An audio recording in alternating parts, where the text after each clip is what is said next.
Olá, amigos e amigas do blog Calçadão. A gente está aqui mais uma vez para bater um papo no Calçadão. Um convidado super especial, o Danilo Valentim, da Proferp, que é a Associação dos Profissionais de Educação de Ribeirão Preto e também membro do Conselho Municipal de Educação, né, Danilo? Isso mesmo, sou também professor da rede municipal, eu leciono há mais ou menos 10 anos e atuo na educação infantil. Bem-vindo ao blog Calçadão. Obrigado pelo blog Calçadão, mais uma vez, oportunizar esse espaço para que a gente fale um pouquinho das demandas da educação municipal, que não é uma demanda corporativista, é uma demanda que atinge a população, né, toda de Ribeirão Preto. Estamos aí, muito obrigado pelo convite e vamos falar um pouquinho da educação. Danilo é nosso companheiro, amigo há muito tempo no blog e o pessoal todo da Proferp. Ô Danilo, está acontecendo uma luta atualmente em Ribeirão Preto que é sobre o Plano Municipal de Educação. Conta um pouquinho para quem está nos vendo, como que foi construído esse plano. Pelo que eu sei, a sociedade civil atuou na construção desse Plano Municipal de Educação em 2015 e o governo agora quer passar um outro documento diferente, é isso que está acontecendo? Sim, é importante contextualizar como se desenvolveu esse plano, como foi construído. Ele começa, na verdade, no ano de 2007. Olha só. Né? Naquela conjuntura também se construiu democraticamente um plano municipal de educação, né? E em 2008 ele deveria entrar em vigência e ele foi engavetado por forças políticas da cidade, né? Vereadores principalmente. Começou na administração do Gasparini e foi engavetado no início da administração do Darcy Vera. Isso, 2008, né, se eu não me engano.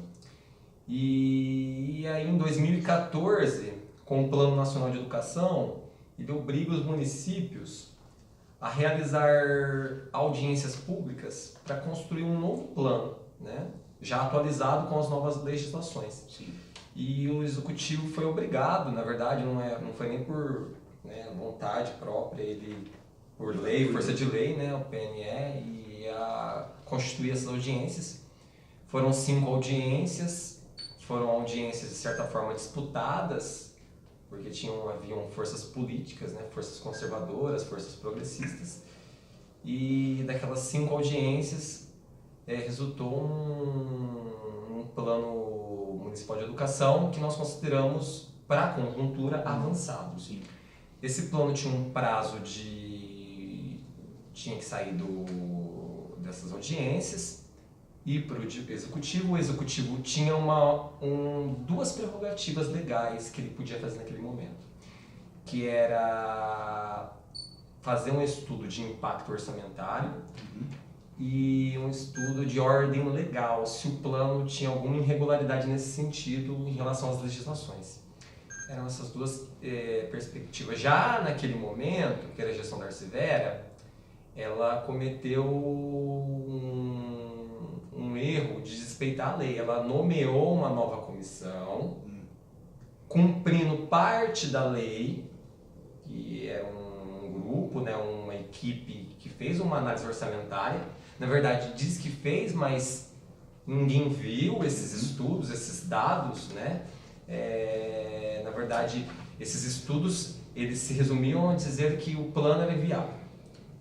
Bom, e aí ela nomeou uma comissão, que nessa comissão, além dos membros dos representantes que iriam fazer esses estudos orçamentários e de ordem legal, membros da Secretaria Municipal de Educação, que ela não poderia, já que naquela audiência, com o debate da sociedade civil, a Secretaria já tinha os seus representantes. Sim. Então, ela só poderia participar ali naquele momento. Então, ali já houve um crime nesse sentido de desrespeitar a lei, não poderia nomear essa equipe da Secretaria, e houve uma denúncia da nossa entidade, né, a Proferp, que encaminhou para o Ministério Público, e depois se tornou isso um inquérito em relação a essas irregularidades. Certo. Bom, o plano ficou ali, o novo prefeito da cidade assumiu, né? O plano, na verdade, acabou sendo totalmente alterado, ficou lá no executivo, não foi enviado para a Câmara. O Nogueira assumiu e a ex-secretária, que não já está mais, Sueli, se comprometeu a enviar esse plano para a Câmara, mas alegando que estavam fazendo os mesmos estudos de impacto orçamentário Tinha sido feito. Alegado na outra. Alegado que tinha feito. Mas tudo bem, até é uma prerrogativa do governo, né? Desde que apresente esses estudos. E quando foi... E ela nomeou uma nova comissão. No mesmo caráter que o Nogueira nomeou uma comissão, a secretária, no mesmo caráter que a antiga gestão da Severa, com membros da secretaria em 2007. Fez as mesmas mudanças, ou fez muitas alterações, suprimiu, excluiu muitos pontos, muitas estratégias. Na verdade, assim, esse plano é uma fraude e ele é um novo plano, na verdade. Ele não é nenhuma reformulação. E ela comete alguns equívocos aí e ela fere a lei, esse governo fere a lei como outro feriu. Mas nesse caso, eles cometem um crime de falsidade ideológica, estelionato. Porque estão propondo um novo plano, mas com o nome daqueles que participaram lá atrás. Inclusive, isso é muito grave. Inclusive da comissão de 2007. Olha só. Porque o intuito daquelas audiências públicas que a gente realizou com a sociedade civil em 2015 era resgatar, e a gente fez isso, de 2007. E a gente fez isso. E agora eles cometeram esse crime, colocando o nome desses membros, dessas comissões, num plano que eles modificaram, alteraram e colocaram e não apresentaram esses estudos. Eles só alegam que é inviável. Retiraram, segundo eu levantei, 31 eixos que haviam sido colocados no plano anterior, que o plano anterior mais ou menos colocava o poder público a responsabilidade de implementar metas sobre a educação inclusiva, sobre a inclusão digital, sobre a formação continuada de professores, e tudo isso foi retirado, foi suprimido. Essa é a denúncia. Justamente. O plano ele é dividido em eixos. Então tem o eixo gestão democrática, tem o eixo profissionais educativos. Gestão democrática é importante falar da depois. Valorização dos profissionais do magistério, tem o eixo financiamento, que também é muito importante, educação infantil, ensino fundamental e as EJA e assim por diante. Cada eixo contemplava inúmeras estratégias. O que são estratégias? São a forma como você vai colocar aquela política em prática. Então, um exemplo. Hoje, Ribeirão Preto tem por volta de mais de 3.000 crianças, isso registrados, fora os que não estão registrados, mais de 3.000 crianças fora das escolas de 0 a 3. Então, tem um déficit de vagas. Essa expansão da rede física estava contemplado dentro das estratégias. E não é só isso. Tinha prazos. Então, nos 3 primeiros anos, 60% da demanda vai ser contemplada. Né? No 6º ano, porque o plano é um plano decenal, no 6º ano do plano, 80%. Então, seria gradativo, uma política de expansão mesmo. É um exemplo, como eu posso citar outro exemplo importantíssimo, na estratégia do eixo financiamento, no eixo financiamento tem a estratégia de elevar, porque constitucionalmente o índice, a porcentagem dos municípios são 25% de investimento em educação. Importante. Lá no plano, a gente construiu uma estratégia de sair de 25%, num prazo de 5 anos, para 30%. E o governo suprimiu também. Então são 2 exemplos, que aí a gente pode entrar até na conversa da PEC da morte, do congelamento de investimentos na educação, porque a gente tem que fazer essa relação também com o que acontece na esfera nacional e na esfera estadual. Com certeza. Você tratou da questão da gestão democrática, há uma discussão em Ribeirão Preto, antiga, de romper com o clientelismo na nomeação de diretores de escola, que é algo que, por exemplo, na rede federal é uma coisa que já foi superada, porque os diretores são eleitos pela comunidade interna. Isso é uma demanda que vem dos profissionais de educação aqui de Ribeirão Preto, que o clientelismo é antigo e ele ocorre até hoje, inclusive já elegeu e reelegeu vereadores em cima disso, e também foi suprimido isso no novo documento. Sim, inclusive o novo documento, além de suprimir e excluir questões pertinentes em relação à eleição de gestores, porque lá tinha um ponto muito estratégico, muito importante, que fazia... Porque o plano é uma diretriz, na verdade. Sim. Quem iria regulamentar era o Conselho Municipal de Educação. Uma minuta de um projeto. Estava no plano democrático, né, construindo as audiências públicas, que a regulamentação passaria pelo Conselho Municipal de Educação. Com o plano fraudado do governo, né, que foi alterado, isso é um norte nós temos que compreender que o plano ele tem uma linha política. Eu estou citando alguns exemplos aqui, mas ele vai nessa linha política. Qual é a linha política? É terceirização, privatização, os recursos públicos indo para a esfera privada, a questão do enfraquecimento do Conselho de Escola, do Conselho Municipal de Educação. Sim. Então, é um projeto de poder, é um projeto que está alinhado Com o plano nacional. com o que está acontecendo na política nacional, Sim. né? Uma política de privatização, de um aprofundamento de uma política neoliberal privatista empresarial. Então, nós não podemos dissociar essa ideia. É um plano que representa essa lógica. Sim. A retirada do poder público da responsabilidade Sim. com o serviço público. Inclusive, você tocou na desresponsabilização do poder público. No PME, é característico. Então, se você for em todas as estratégias, em todos os eixos, a gente, na construção em 2015, a gente tomou muito cuidado até nos verbos. Sim. Que a gente que encaixou nas estratégias. Por exemplo, como os verbos garantir e assegurar. Uhum. Já nesse novo plano municipal, que é um novo plano, alterado e fraudado pelo governo, eles excluíram essas palavrinhas, eles substituíram por estimular e incentivar. São palavras, são verbos que parecem, passam a impressão que é banal, mas não, por trás tem uma ideia de desresponsabilização. Então, tem muita coisa esse plano, e assim, é um escárnio, um escândalo, desde as questões legais às questões de projeto mesmo político, mesmo para a cidade, porque não é um plano corporativo, é um plano que vai afetar toda a população. O futuro dos mais jovens. O futuro, inclusive. Então, em relação à gestão democrática, esse plano municipal, ele rompe com essa lógica coronelista, clientelista. Sim. A gente sabe que a cidade, principalmente os vereadores, sempre fez uma barganha em relação a isso. Então, esse plano vem na tentativa de romper e nada mais é também que uma reação das forças conservadoras da cidade. Sim. E isso não é só no Ribeirão Preto, isso é no país. Inclusive sobre a questão da identidade de gênero, a gente tem ciência do que acontece, do que aconteceu em outros municípios do país, que era um receio tão grande dos grupos conservadores que qualquer palavrinha que se referia a gênero, eles retiravam. Aqui em Ribeirão Preto, na disputa, no debate, a gente teve essa conquista de contemplar, está no plano. O plano original tem. O plano está. No novo plano não está, eles também tiraram. Né? É uma questão também importante, né? Como o financiamento, todas as questões são importantes. Vamos só pautar aqui a questão da conjuntura que o Danilo tocou.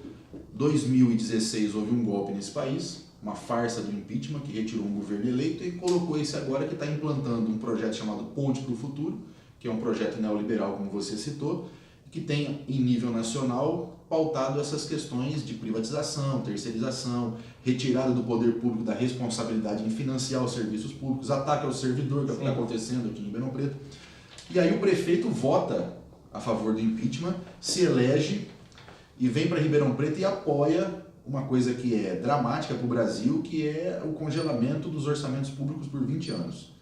E ele traz um problema para ele, quando ele assume a prefeitura. Sim. E aí agora ele quer jogar nas costas do servidor, nas costas do serviço público, a conta que ele apoiou lá. Interessante essa questão, porque quando ele está na campanha, na plataforma de governo dele, ele ele já vinha nomeando os seus secretários e ele se comprometeu a resolver o problema de déficit de vagas de creches. Sim, a gente lembra disso. E a gente questionava o senhor Nogueira que não recebeu os professores, que não recebeu os profissionais de educação para fazer o debate na época, inclusive para debater o plano com ele, se ele se comprometia, ele não se recusou a participar das discussões. E não só com a educação, mas com todos os movimentos populares. Todos os movimentos. Se compromete com o agronegócio, né, no caso dele, né? Com as elites.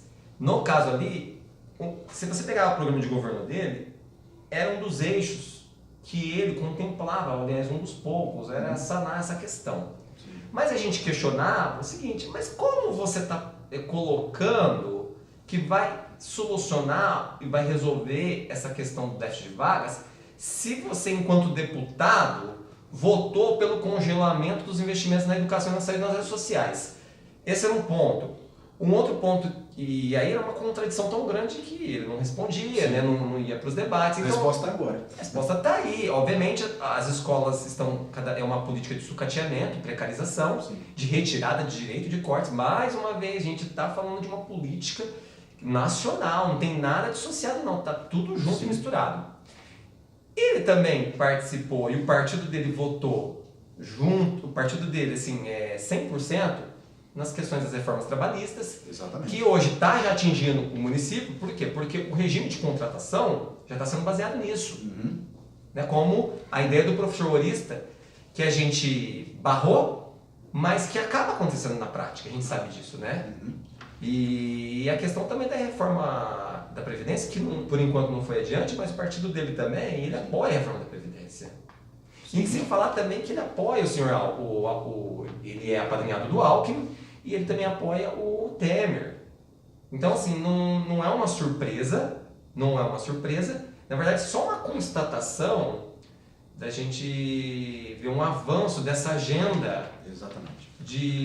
Essa agenda neoliberal, essa agenda de retirada de direitos sociais e trabalhistas, né? Então, o que acontece, o plano municipal, se a gente fizer uma leitura fria, Sim. é um reflexo, muito disso. Exatamente. Você dialoga não só com os professores da rede municipal, mas está dialogando também com os professores da rede estadual, que têm sofrido isso na pele há muitos anos com o governo do PSDB, que está quase 30 anos no poder. Outra coisa que todos nós, eu sou professor da rede federal, você da municipal, quem está nos ouvindo que é professor da rede estadual, que tem sentido uma certa ameaça no ar, que veio junto, inclusive, com o golpe, o fortalecimento do discurso autoritário, intolerante, com um viés político de extrema-direita, que procura calar a boca do professor. Eu estou falando do projeto Escola Sem Partido, eu estou falando de projetos parecidos com esse, que inclusive também está nesse debate, nessa luta de vocês aqui em Ribeirão Preto, porque eu sei que tem um projeto de uma vereadora aqui que procura proibir o debate da educação sexual nas escolas, né? E outras coisas parecidas com isso. É uma ameaça que está acontecendo em Ribeirão Preto também? Faz parte da pauta de luta de vocês? Sim, faz parte, inclusive está no Plano Municipal de Educação em relação à identidade de gênero, sim, né? Para a gente ter essa liberdade de cátedra, liberdade de discutir essa questão da educação sexual na escola, porque a educação sexual ela não está desvinculada da sociedade. Sim. A escola não é separada da sociedade, né? A gente é um reflexo, né? Tudo que acontece dentro da escola é um reflexo do que acontece na sociedade. Então há uma separação aí. E, inclusive, tem uma vereadora, né, na Câmara que ela elaborou um projeto de lei que proíbe, na verdade, vai além de proibir. Na verdade, ela está cerceando o direito de cátedra dos professores, né? É uma censura. E esse projeto de lei foi barrado pelo Executivo, pelo próprio prefeito do partido dela. Olha que interessante isso, né? E também, em princípio, derrotado pela pressão dos movimentos sociais também, isso vale se dizer isso, né? Vale também ressaltar que naquela época, em 2015, os movimentos sociais foram fundamentais para aquele plano avançado e democrático serem construídos. Então também está na nossa pauta, né? Também essa questão que se avança no Brasil é uma questão fascista, claro, autoritária, né? Que em alguns municípios a gente tem informações que o projeto Escola Sem Partido tem avançado, principalmente nas câmaras, né? Nesse sentido. Em Ribeirão Preto, por exemplo, o Najib é deputado, o que ele é o Najib? Acho que ele é autor desde... Porque a Escola do Partido existe desde 2004. Ele vem em Ribeirão Preto convidado pelos próprios vereadores. Sim, teve uma... Está dando espaço. Exato. Então a gente teve que fazer o contraponto e chamar o Fernando Pena, que é um professor doutor, se não me engano, da Universidade, acho que é no Rio de Janeiro, não sei se é o UFJ, alguma coisa assim, para fazer o contraponto, mas é uma Câmara conservadora. Sim. Não, diante da conjuntura, achou-se que trocar nomes ou uma renovação de nomes iria melhorar alguma coisa, não. A gente tem uma Câmara mais conservadora, por incrível que pareça, que a outra. Sim. Que a outra. E para só tocar no ponto, esse plano que foi mudado pelo governo, uma fraude, ele foi de fato, ele foi enxugado. Mas quando eu falo enxugado, tem itens e itens que foram excluídos, suprimidos, e os que permaneceram foram completamente reformulados, né? Ele é um plano, nesse momento, inócuo, vago e genérico. E, por exemplo, metas, prazos ou percentuais que elevaria o investimento em educação foram retirados, que vai na linha do congelamento de investimentos da educação, né? Vocês estão percebendo que a luta é muito grande. A gente luta contra um projeto neoliberal que tem esvaziado o poder público e a responsabilidade do poder público com o serviço público. E nós temos lutado contra uma agenda conservadora que sempre vem nos momentos onde a democracia é fragilizada, e a democracia foi fragilizada em 2016, e esses movimentos autoritários, seletivos, na verdade com partidos de extrema direita, né? Eles não são sem partido. A escola sem partido que eles querem é a escola com partido, o partido deles. O Movimento Brasil Livre, né? Exatamente. Que se diz partidário, né? Exatamente. Mas elegem vereadores e... Eles têm partido, a gente sabe disso, e quem está nos vendo sabe também. Nessa linha, Danilo, quais são os próximos passos? Vai ter uma audiência segunda-feira. Convido o pessoal a participar. Quem quer se engajar nessa luta aqui em Ribeirão Preto, como é que pode fazer? Segunda-feira, às 18 horas, na Câmara Municipal, terá uma audiência pública. Quem está convocando, em princípio, é a Comissão de Educação, encabeçada pela presidente vereadora Glaucia Berenice. A comissão, pelo que a gente pôde apurar, ela quer colher maiores informações a respeito, quer ouvir a população, a sociedade. Em princípio, a gente vai conclamar, né, convidar para, principalmente os movimentos sociais, as entidades, as instituições, principalmente todas as comissões que fizeram parte de 2007 a 2015, para inclusive fazer a denúncia. Sim. Que é uma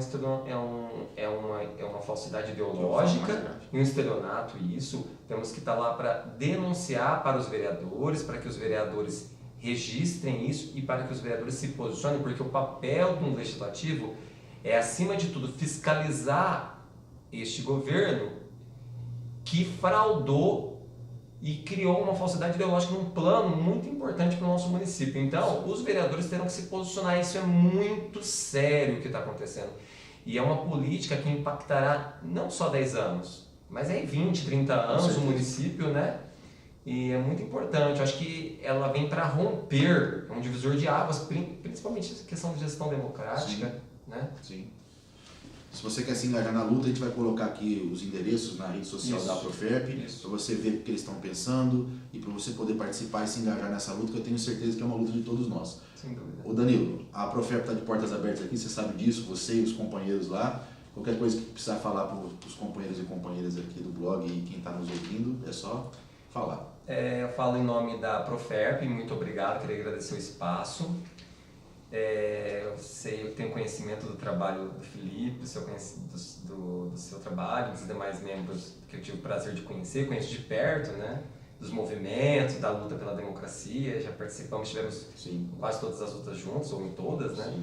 Agradecer o espaço, eu sei que o trabalho do blog é importantíssimo, fundamental e sério, porque ele dá voz aos grupos invisíveis perante a sociedade, às minorias, aos movimentos de luta, principalmente a esquerda, né, que a gente está tão carente de aparelhos, né, de mídia, né, e é uma alternativa, dá uma voz, né, a gente sabe assim, que a gente viu uma ditadura midiática no país, então precisamos de uma alternativa ou de alternativas para que a nossa voz seja ouvida e esperamos todos segunda-feira, importantíssima presença, a gente tem que ir lá e pressionar, né, tenho certeza que vamos adiante nessa luta. E vamos avançar, com certeza. Obrigado, viu, Ricardo? Obrigado a você, Danilo. Grande abraço, a gente volta na próxima semana com mais um Papo no Calçadão. Valeu!